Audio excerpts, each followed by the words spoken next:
ജീവിതത്തിൽ തോറ്റുപോകുക എന്ന് പറയുന്നത് പറയും, പ്രൊഫഷണലി സിനിമ തോറ്റുപോകും. സിനിമ ഒരു ഗാമ്പിളാണ്. സിനിമക്ക് സക്സസ് ഉണ്ടാവും, ഫെയിലിയർ ഉണ്ടാവും. അത് ഒരു എന്താ പറയണ്ടേ, ആ സംഭവിക്കുന്ന സിനിമ നമ്മൾ കൂട്ടാൻ ഞാൻ മാത്രം എടുത്തൊരു തീരുമാനത്തിന്റെ പുറത്ത് തോറ്റു പോകുന്നല്ലോ. അതിന്റെ സംവിധായകൻ, അതിന് എഴുതിയ ആൾക്കാർ, അത് ബന്ധപ്പെട്ട പ്രൊഡ്യൂസർ എല്ലാം എൻ്റെ സോൾ റെസ്പോൺസിബിലിറ്റിയോ എൻ്റെ തോൽവി മാത്രമല്ലല്ലോ. അത് എല്ലാം ഷെയർ ചെയ്യേണ്ട കാര്യങ്ങളാണ്. പക്ഷെ ഞാൻ ജീവിതത്തിൽ തോറ്റുപോയോ? ഒരിക്കലും ഇല്ല. ഞാൻ ഇൻഡസ്ട്രിയായി മാറി. സിനിമ ഇല്ലാത്ത സമയത്ത് എന്നെ വിളിച്ച് സിനിമ ചോദിക്കുന്ന ചില ആൾക്കാർ എന്നെ ഇരുന്ന് ഇവിടെ ഇരുന്ന്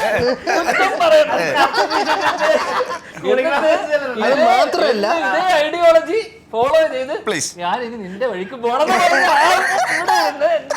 എന്റെ തോൽവികളെ കുറിച്ച്. കാരണം ഞാൻ തോറ്റിട്ടില്ല. എല്ലാ പൈസയിലും ഞാൻ പടത്തിൽ ഞാൻ ശമ്പളം കൃത്യമായി വാങ്ങിച്ചിട്ടുണ്ട്. എനിക്ക് കറക്റ്റ് പേയ്മെന്റ് കിട്ടിയിട്ടുണ്ട്. എന്റെ മിക്ക പ്രൊഡ്യൂസർമാർ എന്നോട് ചോദിച്ചു നോക്ക്, അവർ എന്റെ കൂടെ അവർ തോറ്റുപോയ ആൾക്കാർ എന്നോട് വീണ്ടും സിനിമ ചെയ്യാൻ റെഡിയാണ്. തോൽവിയെ ഹരമാക്കി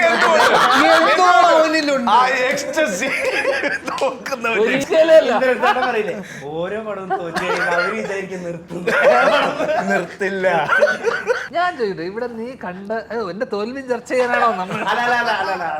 പാരലൽ ഇൻഡസ്ട്രി പൊളിഞ്ഞിരിക്കുകയാണ്. അത് സത്യാവസ്ഥയാണ്. ഞങ്ങൾ അംഗീകരിക്കുന്നു. ഞാൻ അതിന് പേരിട്ടിരുന്നു DS ഫുഡ് എന്ന് പറഞ്ഞിട്ട്.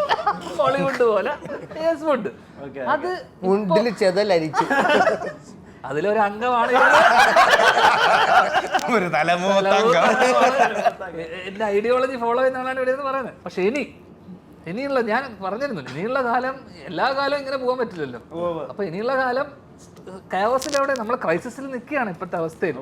അതുകൊണ്ട് തന്നെ ഞാൻ ഏറ്റെടുത്തു ചോയ്സ്. പുള്ളി ഭയങ്കര അപ്പൊ അതുകൊണ്ട് തന്നെ നമ്മൾ ചൂസ് ചെയ്യും. സീരിയസ്ലി ഞാൻ ചൂസ് ആവില്ല. പക്ഷെ ചൂസ് ആവുന്നതിന് മുന്നേ ഒരു 3-4 കൊല്ലത്തേക്ക് അതെല്ലാം ചൂസ് ചെയ്യുന്ന ഗ്യാപ്പ് ഒരു 4 വർഷത്തേക്ക് തള്ളാൻ പറ്റും. കാരണം ഇതൊക്കെ ചെയ്ത് വെച്ചുപോയി. അതൊക്കെ ഇനി ചൂസ് ആകുമ്പോഴായിരിക്കും അപ്പോഴുള്ള പടങ്ങളായിട്ട് കൂട്ടിക്കൊഴിഞ്ഞു പോകും. ചിന്തിക്കരുത്. അപ്പോ ചൂസ് ആയി വരുമ്പോഴേക്കും 3 വർഷം എടുക്കും.